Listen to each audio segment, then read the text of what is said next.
Bonjour à tous et bienvenue sur le plateau d'Un cœur qui écoute votre émission de spiritualité. Aujourd'hui, nous avons le plaisir de recevoir Marie de Joregui-Berry. Pardon, hein. C'est le sud-ouest, mais j'ai pas complètement l'accent. C'est basque d'origine, je crois. C'est basque, tout à fait. Vous êtes venu nous présenter « Après l'hiver vient toujours le printemps », le bouleversant témoignage d'une maman après le suicide de son enfant, aux éditions MAM. Donc, bon, tout est dans le titre, hein. Vous allez pouvoir nous dire dans quelques instants dans quel cadre vous avez vécu ça et surtout comment on survit à la disparition aussi brutale de son enfant. Juste avant, je vous invite à nous lire un extrait de texte de votre choix. Alors, j'ai choisi la prière de Sœur Odette Prévost. Sœur Odette Prévost, c'était une petite sœur du Sacré-Cœur du Père de Foucault en Algérie et qui a vécu pendant, entre autres, la décennie noire. Et en fait, cette prière, elle a été retrouvée sur elle quand elle a été assassinée. C'était les années 90 en Algérie. Exactement. Avec le Front islamique du salut qui... Exactement, le GIA. GIA. Et voilà. Vis le jour d'aujourd'hui. Dieu te le donne. Il est à toi. Vis-le en lui. Le jour de demain est à Dieu. Il ne t'appartient pas. Ne porte pas sur demain le souci d'aujourd'hui. Demain est à Dieu. Remets-le lui. Le moment présent est une frêle passerelle. Si tu le charges des regrets d'hier, de l'inquiétude de demain, la passerelle cède et tu perds pied. Le passé, Dieu le pardonne. L'avenir, Dieu le donne. Vis le jour d'aujourd'hui en communion avec lui et s'il y a lieu de t'inquiéter pour un être aimé, regarde-le dans la lumière du Christ ressuscité. C'est beau. Alors, quelle sagesse. Ouais, c'est une prière qui parle à mon cœur parce que voilà, dans mon épreuve, forcément, elle me rejoint, elle m'invite à placer en fait, à tout placer dans le cœur de Dieu, à lui le laisser me prendre la main, à me conduire, à ne pas vivre dans le passé, mais à vivre le présent avec lui. Alors, aidez-nous un petit peu à vous situer. Qui êtes-vous ? Alors, je suis mère de famille de 4 enfants.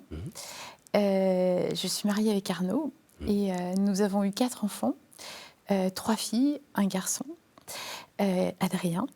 Et en fait, je suis née dans une famille chrétienne où, je dirais, j'ai reçu beaucoup d'amour, mais vraiment où l'amour de Dieu se dit, s'exprime et se vit. Moi, j'ai des souvenirs de ma petite enfance avec ma grand-mère qui me prenait la main et qui, en sortant de l'école, et chaque fois qu'on passait devant l'église, elle me disait « on va faire une prière au bon Dieu ». Voilà. Et puis, surtout, le regard de bonté et de bienveillance de ma maman, et qui est peut-être le plus beau témoignage. Alors dites-moi Marie, quand on a grandi dans une famille comme ça, on va dire une famille chrétienne qui essaye de vivre les valeurs de la Sainte Famille, oui. Y a quand même un moment où on est moins porté, où on a à rechoisir par soi-même. Est-ce que vous vous souvenez de ce moment-là ? Est-ce qu'il y a eu un moment où il y a eu une rencontre particulière ? Oui, je m'en souviens très bien. C'était en septembre 1980. J'étais une adolescente, je pense, tourmentée, assez seule. En recherche d'identité, en perte de sens. Et j'avais un frère qui était ma boussole. Et ce frère est décédé dans un accident de voiture brutalement. Et le jour de ses funérailles, alors que tout n'était que tristesse et souffrance autour de moi, j'ai été comme habitée par la joie du ciel. C'est comme si mon cœur avait été traversé d'une joie, d'une paix parfaite, d'un amour qui envoie vers les autres un amour quelque chose qui élargit, qui fait sauter toutes les frontières, toutes les portes, toutes les fenêtres. Et qui envoie vers les autres à la rencontre. À un moment où on aurait plutôt, quand on a mal, on lèche ses plaies et on se referme sur soi. Oui. Ou au contraire, c'est oui, la douleur est là, oui. Mais en même temps, la fleur s'ouvre. Oui, exactement. Mais, vous aviez quel âge ? J'avais 16 ans. D'accord. Alors, c'est vrai donc que depuis l'âge de 16 ans, vous êtes à ça du sol ? Comment ça, ça vous du êtes, sol à regarder tout ça un peu de haut et vous l'évitez un petit peu Pas du tout. dans le bonheur, non? Non, pas du tout, parce qu'en fait, quand votre cœur comme ça est pris par un tel amour, vous brûlez de cet amour, mais en même temps, vous avez une hyper conscience en fait du monde, et, ça n'enlève nullement les épreuves en fait. Et je crois que j'ai passé de nombreuses années d'errance après en fait cet événement. Et j'ai mis beaucoup de temps à comprendre en fait ce qui m'était arrivé, un peu comme les apôtres. Et donc il faut cheminer avec le Seigneur qui vous guide avant d'arriver à... Tomber, se relever, tomber, se relever. Ah oui, exactement. Pas savoir où on est, puis faire confiance. Et au bout d'un moment, à nouveau, on revoit, les brumes se lèvent un peu, on revoit Oui, la ligne. oui, tout à fait. Alors, j'ai lu votre livre, donc 300 pages. 300 pages qui racontent, on a envie de dire, l'histoire de votre fils. Et puis, forcément, votre relation avec lui, le cadre dans lequel tout ça s'est passé. Dites-nous un peu, qu'est-ce qui est arrivé à votre fils? Alors en fait, Adrien était un petit bébé très facile, un enfant qui nous émerveillait parce qu'en fait, il vibrait tellement à l'intérieur de lui, il était tellement pétillant parce qu'il observait tout. La nature, les fleurs, les insectes. Il aimait comprendre plus qu'apprendre. Et nous, on était éblouis, en fait, éblouis. Et puis, ça, c'était tout petit. Mais après, petit à petit, il est rentré en classe. Et là, on a vu arriver les premières difficultés qu'on ne comprenait pas. Pourquoi s'inquiéter avec un enfant, finalement, qui a autant de dons, Oui. qui est aussi communicatif. Et en fait, les difficultés se sont précisées parce qu'il a eu de plus en plus de mal à se retrouver dans les autres, à s'adapter aux autres. En fait, ces enfants comme Adrien sont décalés, sont profondément en décalage. Et on n'a pas assez vu et compris et eu les clés pour imaginer la suite. C'est-à-dire qu'au collège, il allait finalement beaucoup souffrir. De ne pas se retrouver en miroir dans les autres, souffrir d'être rejeté, exclu et même harcelé. Et le harcèlement est quelque chose qui est épouvantable parce que ça se joue en silence. Les parents ne le voient pas. Oui. Et parfois les même l'enfant ne le dit professeurs, pas pour ne pas faire de la peine à ses parents. pour pas faire de la peine à ses parents, mais aussi peut-être parce que lui-même n'a pas les mots pour le comprendre. Oui. Il n'a pas encore la maturité aussi. Souvent, d'ailleurs, Il ces avait quel âge? enfants-là n'ont pas une maturité,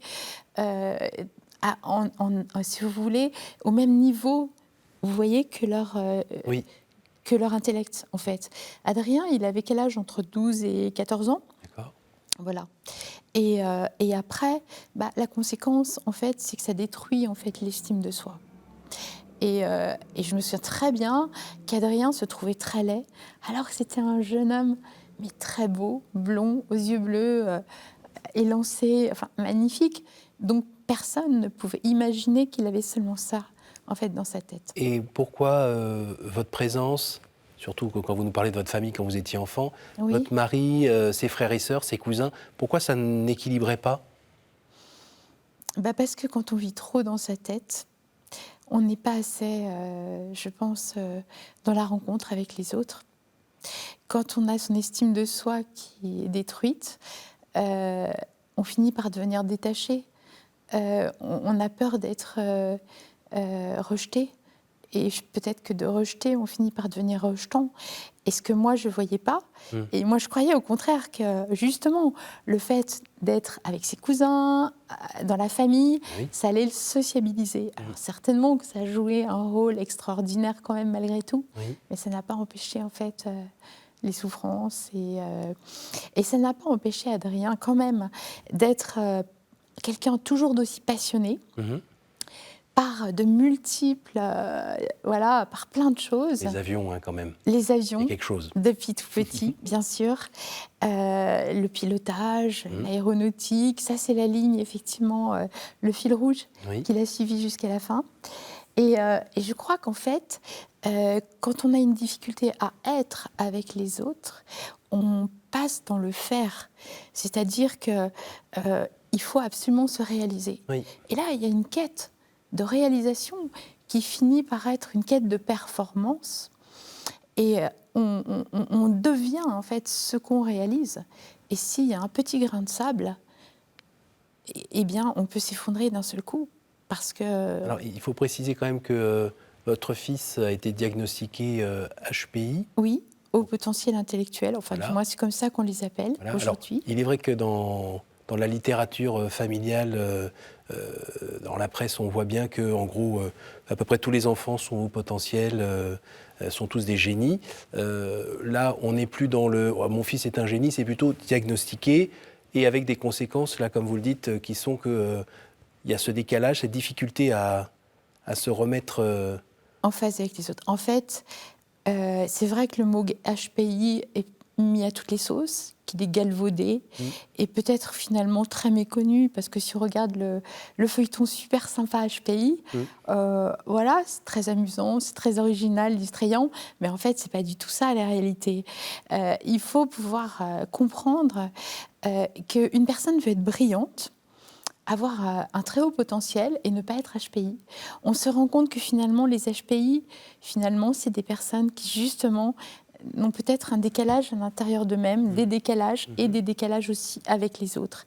Et c'est des enfants très intuitifs, créatifs, mais peut-être qui sont un petit peu trop dans leur tête et pas assez dans la relation avec les autres.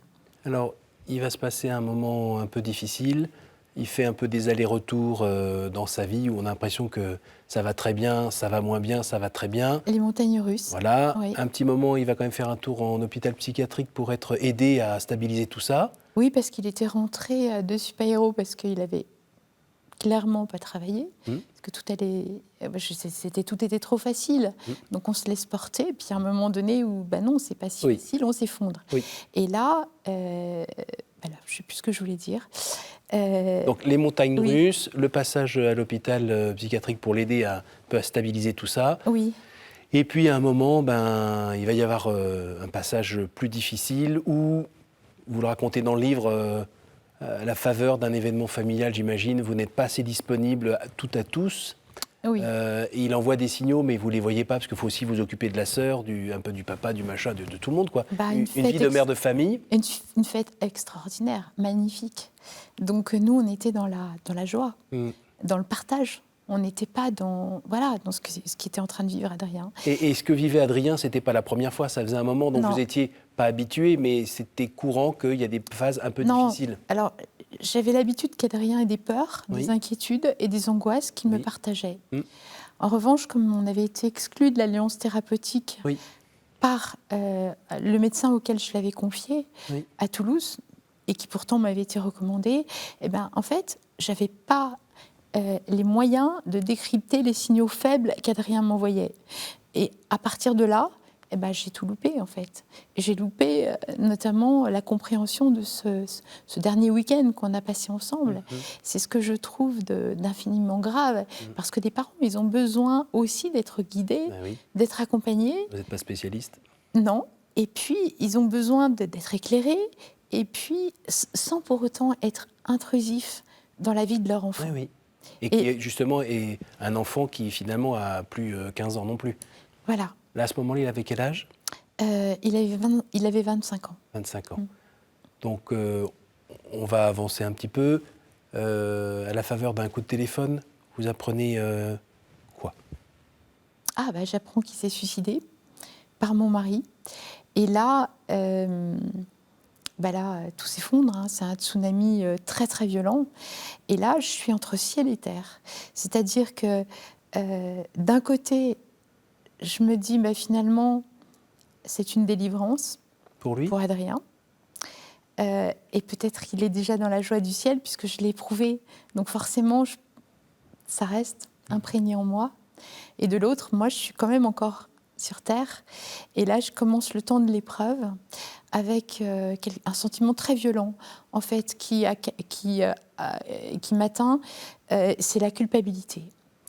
Et ce sentiment très violent m'a assailli, surtout les nuits, en fait. Oui. Le jour, j'étais entre ciel et terre, mais comme si le temps s'était arrêté. Malgré tout, la nuit, en revanche, là, on commence à cogiter. De la nuit. Et là, on est vraiment dans les ténèbres, Oui. dans la violence d'un mal qui vous dévore. Il est où le Seigneur à ce moment-là? Eh bien, le Seigneur n'est pas loin. Et c'est ça qui m'a sauvée. C'est-à-dire que j'avais eu le temps de cheminer avec lui depuis 1980. Et j'avais eu le temps de comprendre que la mort n'est pas une fin. Qu'en fait, la vie, elle s'inscrit déjà aujourd'hui dans l'éternité de Dieu. Moi, je dirais même que la vie, c'est pas un passage. Elle est tout court. Et donc, ça, je le savais déjà. Ensuite, je savais aussi que la culpabilité est un mal à l'état pur et qu'il est sans issue. Et ça, je l'avais vu chez mes parents après le décès de mon frère. Et donc, je l'ai forcément juxtaposé. Et je me suis dit, non, moi, je ne rentrerai pas là-dedans. Mais c'est facile à dire, c'est difficile à faire. Et à 3h du matin, on fait ce qu'on peut. Hein. On fait ce qu'on peut, parce qu'on fait des cauchemars épouvantables. On a l'impression qu'on a trouvé la solution, la personne qui va le sauver. Et puis, en fait, on se réveille. Et puis là, tous les SI commencent à tourner à toute vitesse. Et là, j'avais 2 aides. La première, je m'étais créé une image mentale, une paire de ciseaux qui coupe un film. Le refus de rentrer dans cette violence. Et la deuxième, mais vraiment, c'était physique. Hein. Je levais les mains vers le ciel, je criais et je pleurais, mais je me remettais complètement dans les bras du Père. C'était... Et là, je peux vous dire qu'il me répondait. Que vraiment, je me mettais à prier et au bout d'un moment, je m'endormais dans la prière. Donc, il était vraiment là. Et votre mari dormait à côté ou pas? Ouais, mon mari, je ne sais pas s'il dormait, mais on était toujours côte à côte. Parce que si vous levez les bras, vous criez vers Dieu, mais oui, et lui, il essaye de dormir à côté. Mon cri était intérieur, mais il était tellement fort que... Et ce choc dans votre vie, ça a affecté un petit peu votre vie de couple quand même ou pas? Pas du tout. Au contraire, je pense qu'Adrien nous a encore plus unis tous ensemble, avec les filles, avec Arnaud. Bien au contraire, il nous a rapprochés, il nous a fait sentir la fragilité de la vie, le besoin d'être ensemble, de se retrouver, de cultiver le présent.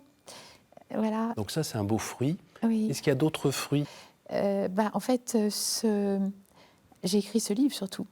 J'ai écrit ce témoignage parce que je voudrais vraiment que les parents qui traversent l'épreuve du mal-être avec leur enfant, finalement, ne fassent pas les mêmes erreurs en fait, que moi. Alors, je dirais déjà qu'aujourd'hui, on a beaucoup plus de clés qu'on n'avait pas à l'époque où Adrien était enfant ou adolescent. Et ensuite, je pense qu'il ne faut pas qu'il reste seul.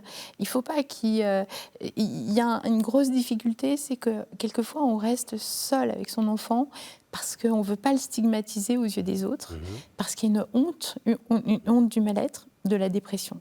Alors qu'en fait, il y a des associations comme celle de Phare Enfants-Parents qui sont là pour accompagner aussi bien le jeune qui est en mal-être, d'un côté, et séparément les parents qui eux aussi, finalement, entrent dans cette affreuse sphère du mal-être, bien malgré eux.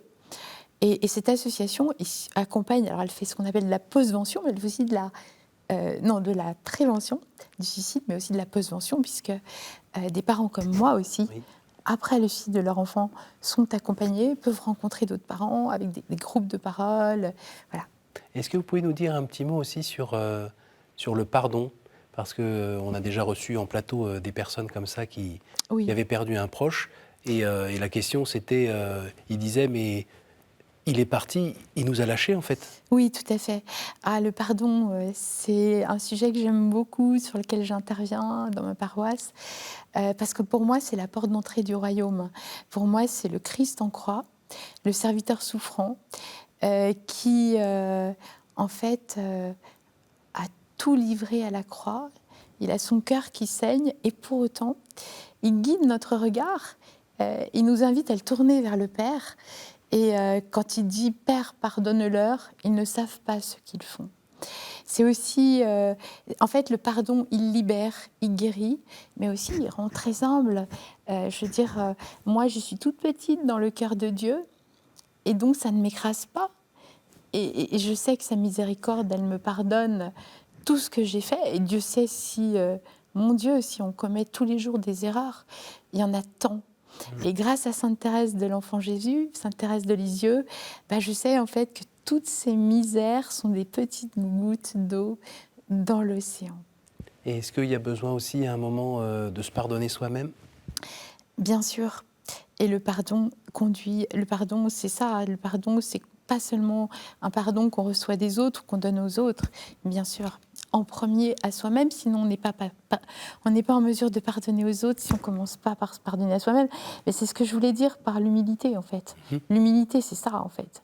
C'est parce que si on reste dans l'orgueil, alors effectivement, et si on n'est pas capable de voir de se décentrer et de regarder avant tout Dieu, alors là, effectivement, on n'est pas en mesure de pardonner, je pense, de se pardonner, pardon. On arrive déjà à la fin de cette émission. Est-ce que vous pourriez me dire par 3 fois un chiffre entre 1 et 10, s'il vous plaît ? 7. Quel est le personnage ou le saint que vous aimeriez retrouver au ciel ? Ah, j'aimerais retrouver Saint Paul. Parce que c'est... Saint Paul, il a été foudroyé par l'Esprit Saint sur le chemin de Damas.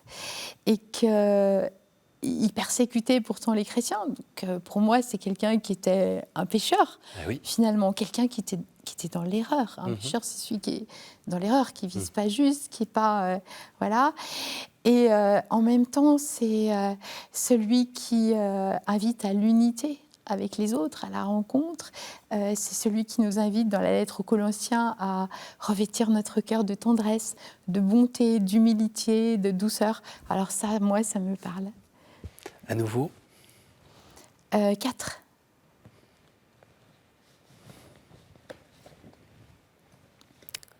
Hop, hop, hop, c'est la 5e qui voulait sortir. Non, la 4. Si vous pouviez revenir en arrière et changer quelque chose dans votre vie, que feriez-vous ? Ah, drôle de question. Oui. Qu'est-ce que je changerais ?